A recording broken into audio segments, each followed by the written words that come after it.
Holmes, I'm very sensitive to atmosphere. No? Yes, I can tell by the feel of this room there's been a murder committed here. It may interest you to know, my dear fellow, it was the other side of that door at the foot of the stairs that the poor girl was murdered. If only I could find it. Find what? The one thing these unfortunate victims had in common that might give us a motive for these murders. There must be something. Another Jack the Ripper, if you ask me, a homicidal maniac. No, Watson. In the case of Jack the Ripper, there was one thing in common. His victims were all from one walk of life, living in the same section of the city. In this case, the murderer chooses his victims from all walks of life and from different sections of the city. No, my dear fellow, this is not the work of a homicidal maniac. It's something infinitely more sinister. You mean the creeps? What on earth are you talking about? Watson, I'm convinced that these murders are only incidental to some larger and more diabolical scheme. That may be, but why the severed fingers? The answer to that question, my dear fellow, is our only hope of solving these mysteries. Dear sister, I am so happy. I had such a lovely holiday at Brighton with you and Alf. And I'm looking forward to being with you again. Poor little thing. Sort of raises a lump in your throat. I can picture her sitting here happily writing this letter. And I'm not bit realizing that she's shortly going to her death. Hello? Gregson. Oh, there you are, Mr. Holmes. I've been looking for you everywhere. What's happened? Murder in Edgware Road, not half an hour ago. Woman? Yes. And the right forefinger cut off clean.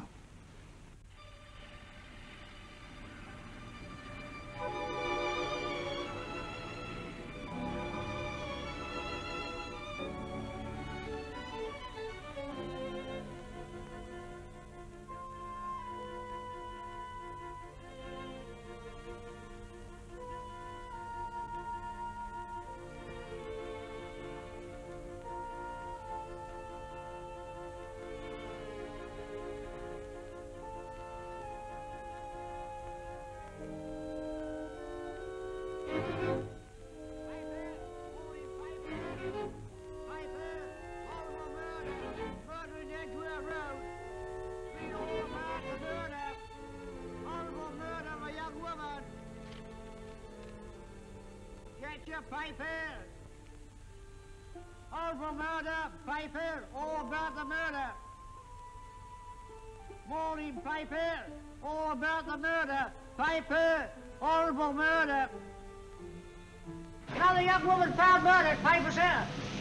All for murder, Piper! Piper! Read all about it! Get your Piper! Murder in Edgware Road! Horrible finger murder. Shocking murder. Murder in Edgware Road.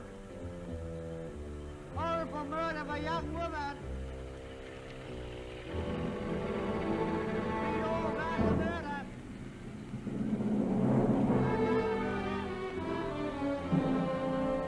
Only fancy, Mum. There's been another of those horrible murders. Dear, dear, how shocking.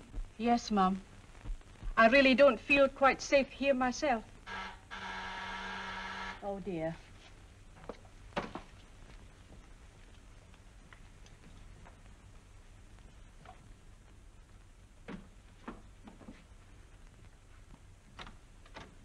Why, Sir George! I must see Miss Marlowe at once. I don't know if she... I must see her. Where is she?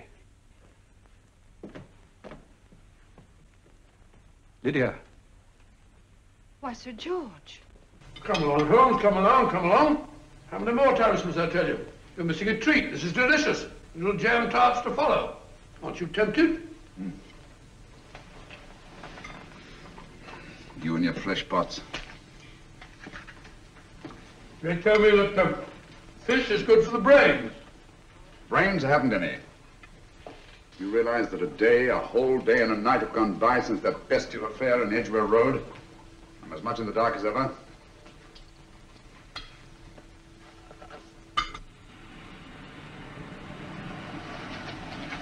Hello, here comes a client, unless I'm very much mistaken.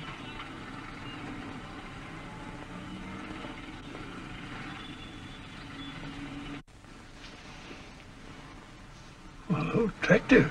Very attractive.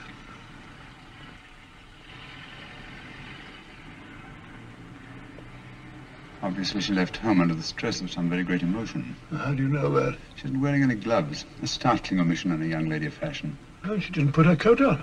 Open car, too.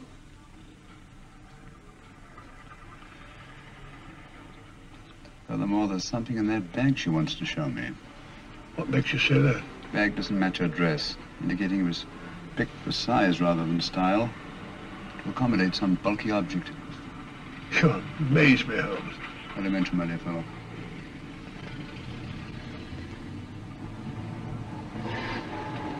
Well, that's interesting. What is? A cab, turning at the empty house. Wonder why he followed her here. Oh, wouldn't you? Right, Watson, give me the glasses.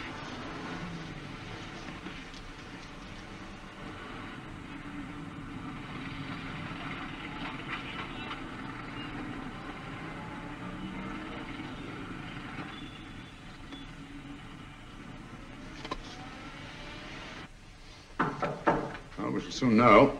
Yes, Mrs. Hudson? It's a young lady, sir. Most urgent. Ask her to come in. Go right in, miss. Mr. Holmes? Yes, this is my friend, Dr. Watson. How do you do? How do you do? Mr. Holmes, you must excuse me, please. Yes, well, won't you sit down? Come along. May I? It's quite all right. Thank you.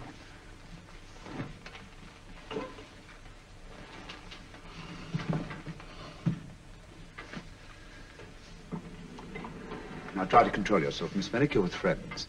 You know my name? No magic, I assure you. I've often seen your picture. You're the daughter of Sir George Merrick, aren't you? Yes. It's about my father that What about your father, Miss Fenwick? Oh, I don't know what to do. He's always been the nicest, dearest person. Only since Mother died. Yes, we do. We know. So I didn't think anything of it when he was away all night before last. But he didn't come home until yesterday at tea time. He didn't come in for dinner at all. Just paced up and down in the library hour after hour. I begged him to let me in, but he wouldn't. Steady, steady. Now take your time. I couldn't sleep a wink last night. Then I started hearing things. Hearing things? What sort of things? I heard someone in the garden underneath my window. Then I saw a figure moving down the garden path. And I recognized my father. Stealing through his own garden like a thief.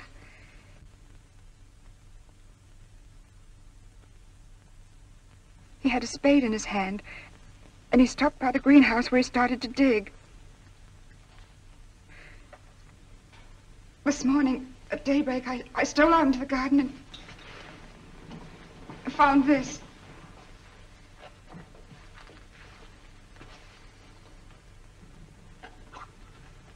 A finger. A human finger. Bring up Scotland Yard, will you, Watson? Ask them to get hold of Inspector Gregson and tell him to meet us at once at George Fenwick's house, Kingston. Operator, get me Scotland Yard quick. Where's my father, Norris? He's still in the library, miss. Thank you. We'll see him right away. Will you come with me, please? Thank you. I got your message, Mr. Holmes. Yes, indeed. Dad, may I come in? Dad. That's funny. He doesn't answer.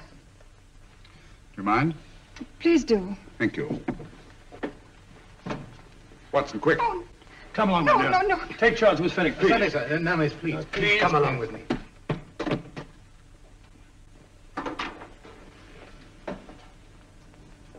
Dead? Yes. What do you make of it, Doctor? Shot in the back, between the second and third ribs. The bullet undoubtedly had penetrated the heart. Look at the powder marks on his coat. I was afraid of this. What do you mean? Don't you remember the man in the cab who followed Miss Fenwick to Baker Street? Well, you don't think he had anything to do with it, do I you? think it's reasonable to assume that he tipped off someone that I'd been sent for. Sir George has obviously been murdered to keep him from telling me what he knew. What was the weapon used? Small caliber revolver, point blank range by the look of the wound. The murderer came in through those French windows. The mud from the garden he brought in his boots. Sir George must have surprised the intruder. Passed the room to him here. What follows we can't tell. But from the location of the wound, I'd say that he turned his back for a moment, and as he turned, The muzzle of the revolver was placed between his ribs and one muffled shot fired. And you mean to say he kept on going, even after he was shot? There's no doubt about it. Look there. The trail of blood leads us back to the desk. Something Sir George was after. Something. I know. He was trying to summon help, poor chap. I don't think so, Watson. There's the bell pull by the fireplace. No, you'll notice from the trail of blood that Sir George made straight for this desk here. I wonder. There was something he was desperately anxious to get. Hello. His right hand's clenched. That's perfectly natural. Death agony. But the left hand lies open. Why only one hand clenched in the death agony? The right hand, the hand nearest the desk. Please note that. If Sir George took something off this desk, something so important that he spilled his last drop of blood to get it, I want to know what it is.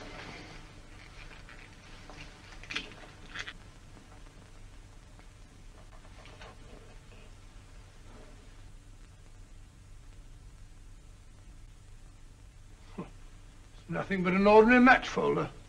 Where does that lead us? I imagine to something very important, Gregson.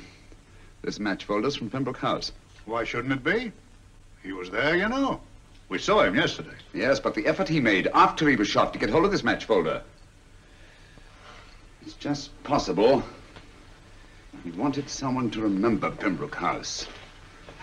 He may have wished to recall it to someone who saw it there. Someone who, like ourselves, saw him with a woman.